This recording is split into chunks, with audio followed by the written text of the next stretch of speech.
Well, hello there. You know, on a blistering hot day, there's nothing quite like sliding into your car, hitting that little snowflake button, and feeling that blast of cold air. It's one of modern life's simple pleasures, isn't it? We often take it for granted, but what's really happening behind the dashboard is a fantastic piece of engineering. It's not just about making cold, it's about moving heat.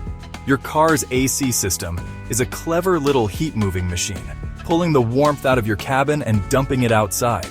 It's a fascinating dance of physics and mechanics that keeps you comfortable on the road, turning a sweltering cockpit into a cool oasis. People think it's some kind of magic, like a little refrigerator just for your car.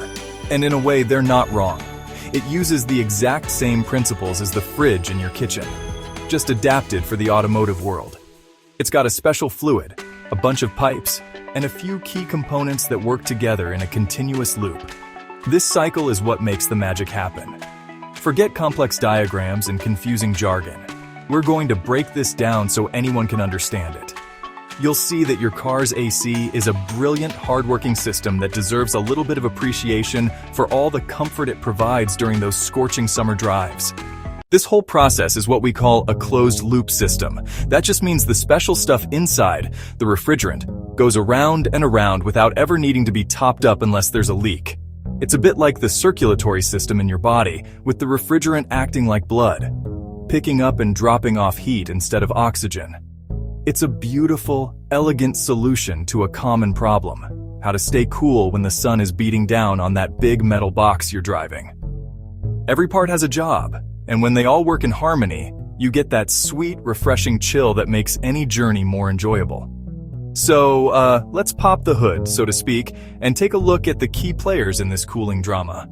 We've got 4 main stars in this show: the compressor, the condenser, the expansion valve, and the evaporator. Each one plays a critical role in the heat transfer process. Understanding what each part does will give you a whole new respect for that simple button on your dash. It's not just an on-off switch, it's the command that sets this incredible mechanical ballet into motion. And believe me, once you see how it works, you'll never think about your car's AC the same way again. Alright, let's start with the powerhouse of the operation: the compressor. Think of this as the heart of your AC system. It's usually driven by a belt connected to your car's engine, so it only works when the engine is running. The compressor's main job is to take a special gas, the refrigerant, and squeeze it really hard. Like when you pump a bicycle tire and the pump gets hot. Compressing the gas makes it incredibly hot and puts it under very high pressure. This is the first and most crucial step in getting that heat out of your car. Now, this super hot, high-pressure refrigerant gas needs somewhere to go. It flows from the compressor into the condenser. You can usually see the condenser right at the front of your car. It sits in front of the main engine radiator. It looks a lot like a radiator with lots of fins and tubes. As your car moves, or when the cooling fan kicks on, outside air rushes over the condenser. That airflow pulls heat out of the refrigerant gas. It's like blowing on a hot spoonful of soup to cool it down. The refrigerant then changes from a hot gas into a warm, high-pressure liquid. So we've squeezed it and cooled it, but it's still under high pressure. Next stop, the expansion valve or the orifice tube. This tiny part acts like a microscopic nozzle. As the high-pressure liquid is forced through that tiny opening, pressure drops dramatically. That sudden drop makes the refrigerant instantly incredibly cold, turning it into a fine, chilly mist that is part liquid and part gas. Think of a can of compressed air getting icy cold. This is the phase change effect, the real science of cooling. The refrigerant is built to absorb huge amounts of heat when it changes from a liquid to a gas. By putting it under pressure at the compressor, then rapidly releasing that pressure at the expansion valve, we prime the refrigerant to become a heat sponge. It's now super cold, ready to enter your car's cabin and soak up unwanted warmth, leaving you with a cool, comfortable ride. Now for the grand finale, the part that actually happens inside your car. The super cold, low-pressure refrigerant mist flows into the last major component, the evaporator. Hidden deep inside your dashboard, it looks like a mini radiator. This is where the magic you feel takes place. A fan called the blower motor pulls warm air from the cabin and forces it across the frigid fins and coils. This is the moment of truth on a hot day. the final handshake between the AC system and the air you breathe.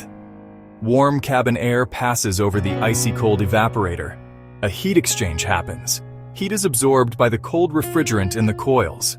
The refrigerant warms, boils, and turns back into a low-pressure gas. Meanwhile, the air becomes wonderfully cold. The blower motor pushes this chilled, dehumidified air through the vents, cooling you down. The evaporator acts like a heat magnet, pulling warmth out before it reaches you. The refrigerant has absorbed cabin heat and become a cool, low-pressure gas. From the evaporator, it travels back to the compressor. The compressor pulls it in and the cycle restarts. The refrigerant gets squeezed, becomes hot and high pressure, flows to the condenser to dump heat outside, then to the expansion valve to get cold, and finally back to the evaporator.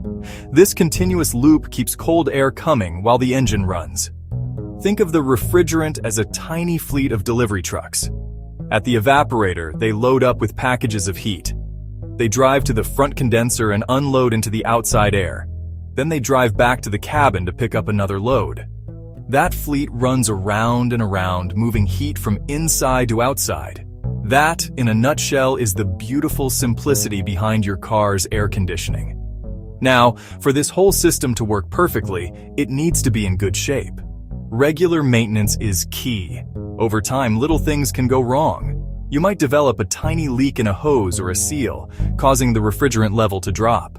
When you're low on refrigerant, those little delivery trucks we talked about can't carry as much heat, and your AC's performance will suffer. That's why you might notice your AC isn't blowing as cold as it used to. An annual checkup by a qualified technician can catch small leaks before they become big, expensive problems. Another important part of maintenance is the cabin air filter. This is what cleans the air before it gets blown across the evaporator and into your face. Over time, it gets clogged with dust, pollen, road gunk. A clogged filter restricts airflow, the blower motor has to work harder, and you get less cold air coming out of your vents. It's an easy and inexpensive part to replace. Replacing it will dramatically improve your AC's performance and the air quality inside the car. A clean filter means a stronger breeze and a happier you. One important safety tip: never try to service the sealed parts of your AC system yourself unless trained and equipped. Refrigerant is under very high pressure and can cause serious injuries like frostbite. Venting refrigerant is harmful to the environment and illegal. This is a job for the pros. They have machines to safely recover old refrigerant, fix the system, and recharge it precisely. Let them handle the heavy lifting. To wrap up, your car's AC doesn't create cold. It moves heat. Compressor, condenser, expansion valve, evaporator.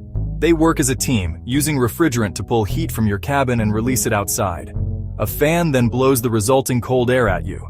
To keep it working right, have it checked annually, change your cabin air filter, and always leave high-pressure repairs to a professional. By respecting this engineering, you'll have a cool, comfortable ride no matter how hot it gets outside. Stay cool out there.